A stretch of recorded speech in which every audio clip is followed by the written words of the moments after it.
What is up, YouTube? I'm Devon DaVinci, leader of the Renaissance Crew, and you're watching DaVinci Reacts. Today we're going to be getting into another history-related video. I did plan on doing a comedy reaction, but the one I was looking at, I had to make sure it was something I haven't seen. It was a Dave Chappelle comedy bit, but I didn't know. I felt like I recognized him, so I was like, okay, I don't know if I've seen this or not. So I put that off. I'm going to go and look at a snippet of it to see if I recognize anything. If I don't, then you'll likely see it with a future set of uploads. If not, then, or if I do recognize it, then you'll never see that, I guess. But anyway, this video is called Biggest Country Friendships in the World. It was made by a channel called General Knowledge.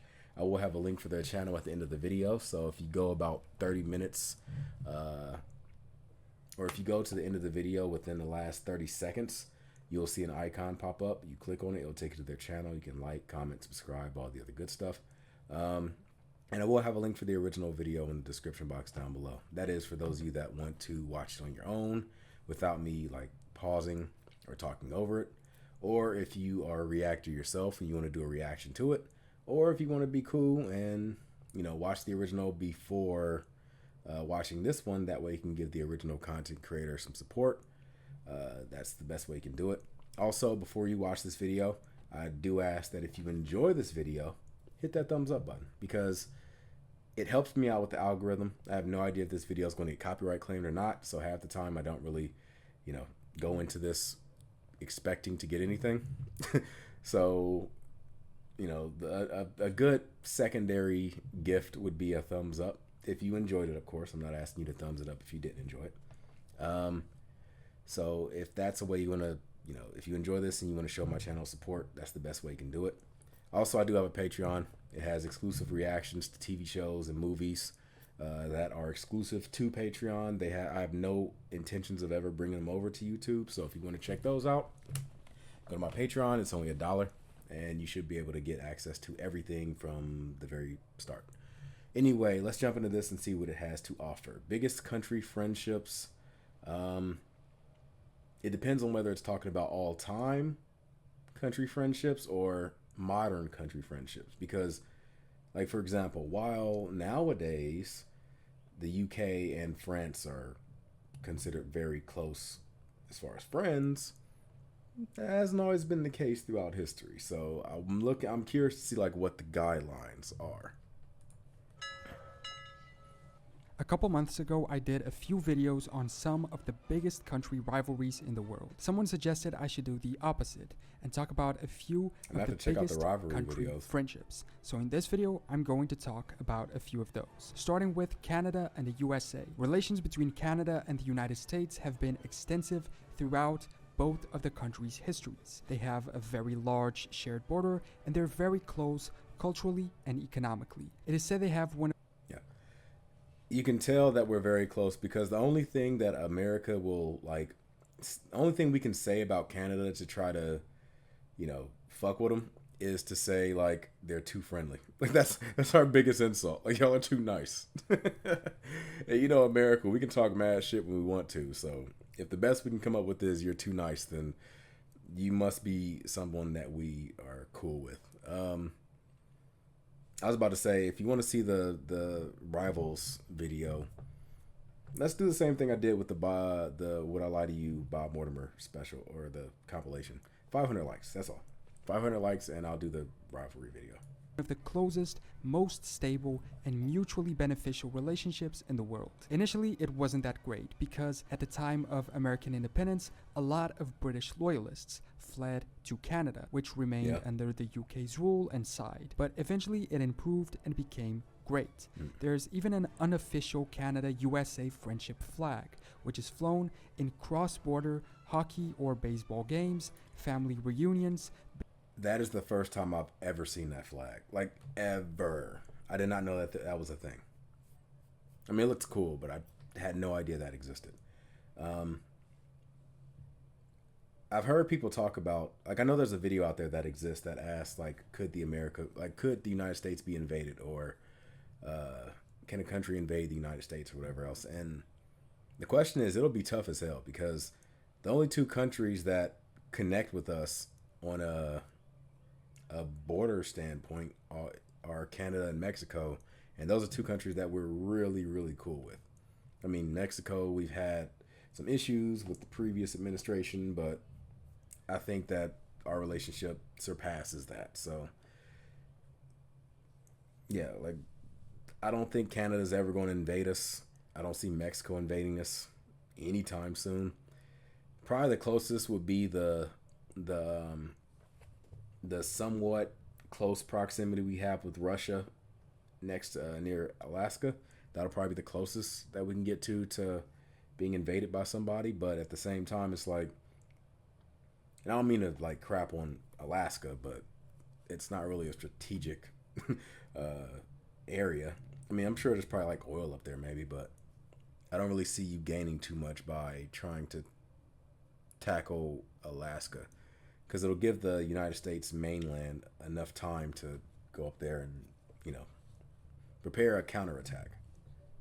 Business collaborations, peace movements, amongst other moments. They also unite in many sports competitions, such as football or basketball, amongst others. The US are also very close friends with the UK these days. Despite the bumpy start of the Revolutionary War, the relationship between the two sides of the Atlantic has severely improved throughout time. The last time they fought a war against each other was in 1812, which Canada was involved in as well. In World War I, they joined the UK to fight against Germany and Austria. In the Second War, they did it again, but even before that, they had supplied them with weapons and financing. And in following conflicts in the 20th and 21st century, the UK stood with the US. In 2010, President Barack Obama stated, "The United States has no closer friend and ally than the United Kingdom." But the US aren't the UK's oldest friend. That would technically be Portugal. The Anglo-Portuguese alliance, which was ratified in 1386, is said to be the longest-running military alliance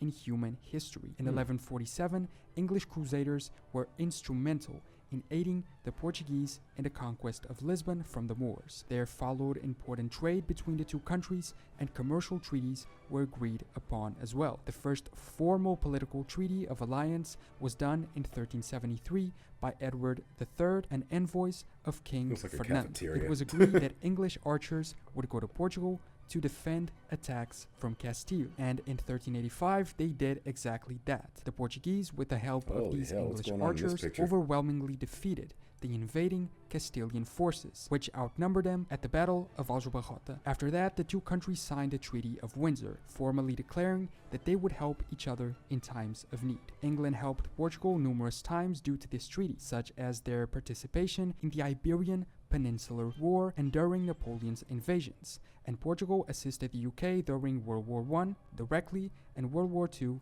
indirectly, an alliance that has lasted for over 600 years at this point. But a very old friendship between two rivals of the UK also exists and competes against the British-Portuguese agreement for the world's oldest alliance record. This is the case of France and Scotland. Funny enough, I think it sounds to me like the France and Scotland alliance is something that was put together just to get at the UK, or not the UK, I guess, but England. I don't think Wales was tackled in that just yet, but I think it feels like something that to get back at England, because Scotland is a very good strategic place as far as their proximity to England. So if you're cool with them, then you can have somebody there to attack in the event that you want to get across the channel. You can distract and then attack them on both sides. Of course, that's not a thing now, especially with the UK. But it seems like back during their war times, this is where that alliance would have come from. The Old Alliance was an alliance made in 1295 between the kingdoms of Scotland and France for the purpose of controlling England's numerous invasions against both of them. Some argue the alliance is still in place, others say it was revoked with the Treaty of Edinburgh in 1560 or with other treaties after that. But the French have always disputed this revoking, and apparently by French law, a Scotsman born before 1907 still possessed the full rights and privileges of Franco-Scottish nationality. When Charles de Gaulle spoke in Edinburgh in June of 1942, he stated that the Old Alliance was the oldest alliance in the world. Essentially, this was the idea of an enemy of my enemy is my friend. Both of them had conflicts with the English in medieval times, so they made an alliance. That's how I figured that much. Paved the way for a long and future friendship. Because of it, trade flourished between the two countries, even though one was Catholic and the other was Protestant. Scottish merchants paid less or no customs at some French ports, and some of them would not trade with the English at all. The Scots exported a range of goods, including coal, wool, and animal skins, and the French exported salt, wine, luxury cloth, musical instruments, furniture, and glasses. Next, I had no knowledge of this, but apparently there is also a strong Polish-Hungarian friendship. They even have a specific day to celebrate it, on the 23rd of March, by agreement of both national parliaments. It also seems that due to their... I'm trying to guess what the alliances originate from before he gets into more detail. That's going to be my little game for this video. I'm going to assume this has something to do with World War II. Or maybe immediately after World War I. I mean, obviously, it only could take place after Poland became a country, so it has to be sometime after World War I. I'm guessing after World War II, maybe. No. Poland was a part of the USSR at the time, so before World War II. Before World War II, to help prevent or to come together in case Germany were to attack again, I guess. But so much for that. Geographical proximity. There are a lot of key figures in Polish history that came from Hungary and vice versa. For instance, Stephen Báthory was the third elected king of Poland, a Hungarian noble who ruled part of Transylvania as well. Okay, so time out. I always thought that before Poland became a country after World War I, it was only the ethnic group Polish. That was it. So apparently, from what he said, Poland was a country, but for some reason it disappeared during the World War I time. I'm confused. When did Poland become a country originally, and why were they not a country during the turn of the 20th century? Hungarian Revolution of 1848, a Polish general, Józef Bem, was a prominent figure. And even during the 20th century, despite siding with Germany, Hungary refused to take part in Poland's invasion. During the Hungarian Revolution of 1956, Poles once again demonstrated their support for the Hungarians by donating blood. It is said that over 12,000 people did so, and the Polish Red Cross sent many tons of medical supplies to help as well. It seems they even have a poem about their friendship. Another two with strong bonds due to geographical proximity are the region of Kosovo and Albania. It's not only because they are close, but okay, I'm willing to guarantee this is from the Yugoslavian Civil War. I can almost guarantee. Kosovo, I believe, became a country after that. But I don't know if maybe this is talking about the regions becoming an alliance before the country Yugoslavia fully broke up or something. But I'm assuming it's after the 1990s. Because they share the same cultural origin. There are 1.6 million Albanians living in Kosovo. Officially, 92% of the entire population. And Albania is an official language of the region as well. In 1992, Albania was the only country whose parliament voted to recognize the Republic of Kosovo, which had been proclaimed independent in 1991. And then again, when Kosovo declared its independence from Serbia in 2008, Albania became one of the first countries to officially announce its recognition of the sovereign state. In 2011, they agreed to use common embassies throughout the world, and also discussed the idea of creating a common economic space between the two. Essentially, the fact that their people are very culturally similar or even equal contributes for a lasting friendship. Speaking of the area, Serbia also has a strong relationship with Russia, the Ottoman Empire's Principality of Serbia, and the Russian Empire. Serbia and Russia. Serbia and Russia. What would they be connected to? I'm going to assume it has something to do with the Cold War. I don't know Serbia's politics, but are they a communist country? If they are, that would be something that connects the two. I believe that would be the thing connecting them, maybe. That's my assumption. Officially established relations as early as 1838, sharing somewhat of a Slavic heritage. Communism. It is said Russia has historically played a big part in helping Balkan nations achieve their independence, especially because they also shared a common enemy, the Ottomans, an occupying force for the Serbs and a great power competitor for the Russians. After the Ottoman invasion of Serbia in the 14th century, Serbian refugees found a safe haven in Russia, so we can understand their friendship dates back a long time. The Russian Empire even temporarily had a territory called New Serbia on the Polish border between 1752 and 64. And we can even argue that our current world has been shaped by an event that only happened in part because of this friendship. One of the factors that led to the beginning of World War I was close bilateral relations between the Kingdom of Serbia and the Russian Empire. While Russia and Serbia were not formally allied, Russia openly sought political and religious influence in Serbia. After the assassination of Archduke Franz Ferdinand, this led Austria-Hungary to declare war on Serbia. Russia mobilized their armed forces to defend the Serbs, but also to maintain her status as a great power, gain influence in the Balkans, and deter the Central Powers. This led Germany to declare war, ultimately expanding the local conflict into an international one. Being willing to go to war with two world powers is a pretty good sign of a strong friendship. Russia has close friendships with a lot of states, but historically there's a specifically interesting one. Oh, that's obvious. The Soviet Union and that's Cuba. Obvious. They established diplomatic ties after the Cuban Revolution of 1959, and sharing a similar type of regime, at least on paper, and common enemies, especially the United States, their friendship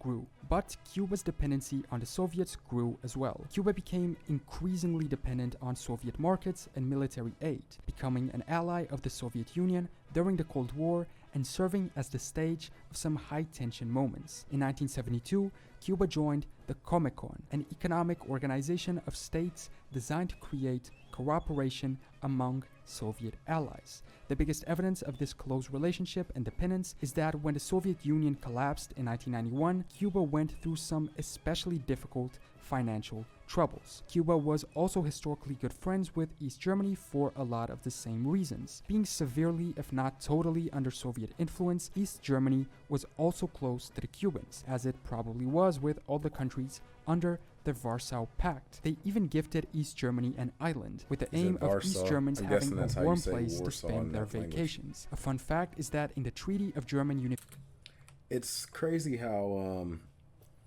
a country can pronounce something a certain way, and even though that word is originated from like that language or that culture, other cultures just like take the name and change it.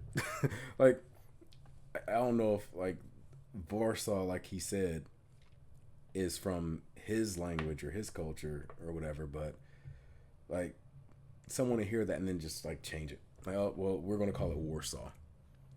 Kind of like Germany, for example, will call their country Deutschland, I believe. But America's like, no, we're just going to call them Germany. It's funny. Like, why don't everybody just call it the name that the original country calls their country? Having a warm place to spend their vacations. A fun fact is that in the Treaty of German Unification, everyone forgot about this island, technically making it still a part of East Germany until today, or the only part, until a newspaper in Germany remembered it, contacting both the Cuban and German governments, who agreed the island gift was merely symbolic and the region still belonged to Cuba. Historically, this wasn't the case, but nowadays there's a very good relationship between Germany and France. Their relationship forms an integral part of the wider politics of Europe, with both countries being founder and leading members of the European Union. There's a whole historical context created for German-French relations, and they're divided into three periods: hereditary enmity until 1945, reconciliation from 45 to 63, and since 1963, the special relationship embodied in a cooperation called Franco-German friendship. from Konrad Adenauer with Charles de Gaulle to the current leaders of the two nations. This friendship has grown stronger. In recent times, France and Germany are probably the strongest supporters of further integration in the EU. In 2019, the Franco-German Parliamentary Assembly was created, a joint body of the German Bundestag and the French National Assembly, formed to enable cooperation between two nations. A tram in the Franco-German border across the Rhine River was also inaugurated in 2017, symbolizing the strength of relations between the two countries. And finally, also in Europe, Switzerland and Liechtenstein. Switzerland can maybe be seen as Liechtenstein's parents, not because one comes from the other, but because Switzerland seems to have accepted somewhat of a protective role towards the microstate. At the request of Liechtenstein's government in 1919, Switzerland protects their interests and citizens abroad. I'm curious about Switzerland's military capabilities because, I mean, I get that they were neutral during the World Wars, but my thing is nobody fucked with them. And regardless of how, like, hungry Germany was as far as, like, expanding their empire, they didn't fuck with Switzerland, which is weird. Like, you would think that would, if they're so weak, that would have been just a easy country to, like, breeze through. Whether them or Italy, one of them would have breezed through it, but they didn't. So I'm wondering, like, okay, what do they have that is keeping people away from Switzerland? All I know is if World War III breaks out, I'm taking my ass to Switzerland. Let's put it that way. The Swiss army is also in charge of defending them because they technically have no armed forces. They form a common economic and monetary area, and Liechtenstein has used the Swiss franc since 1920s. And the two countries are also united in a customs union since 1924 and also have open borders between the two. They share embassies as well. In fact, the only resident ambassador in Liechtenstein is from the Sovereign Military Order of Malta for some reason. So those are a few of the biggest country friendships in the world, countries that have at one point, that do now, or that have always since early on gotten along especially well. We always talk about border disputes or conflicts, so it's good to see that there are also a lot of good bonds between the people of the world, regardless of which country they happened to be born in. Thanks for watching this video. Subscribe if you want, and comment below any other country friendships that you know of and that I could include in a part 2 of this video. I will see you next time for more general knowledge. I'm gonna have to see if he actually has a part 2 because this video was very European centric, and I'm wondering, like, what else do they have as far as country relationships that maybe it was like brushed over? Because again, this seems like, well, I'm looking at this. They have like the rivals video that I told you I would check out. Apparently they have a video for each continent. They have a biggest European rivalries, biggest Asian rivalries. So I'm wondering if they have country friendships. Like, are they going to jump into? Well, I'm not sure. Like, what are they going to jump into? They have a lot of interesting videos, though. So if this is a channel that might interest you, feel free to check it out. Like, I'm looking at the list of videos they have right here. They got biggest empires in world history, which is another video I was planning on reacting to. Didn't realize it was from the same people. They have what if the UK broke up? They have how did each United States get its name? Destroyed countries that no longer exist. Oldest countries in the world. Last time each European country was occupied. Like, they have a lot of interesting videos that I'm sure if I don't control myself, I'll just binge watch the hell out of. And then these videos end up being late or something like that. So let me go ahead and control myself and, you know, just stay focused. But anyway, I hope you guys enjoyed this video. If you did, make sure you hit that like button, subscribe, and share. I look forward to seeing you guys in a future video. Until then, I'm Devon DaVinci. Make sure you hit that like button, subscribe. You know, like button for sure. And I'll see you guys in a future video. I'm going to give you the deuces, and I'm out. Deuces.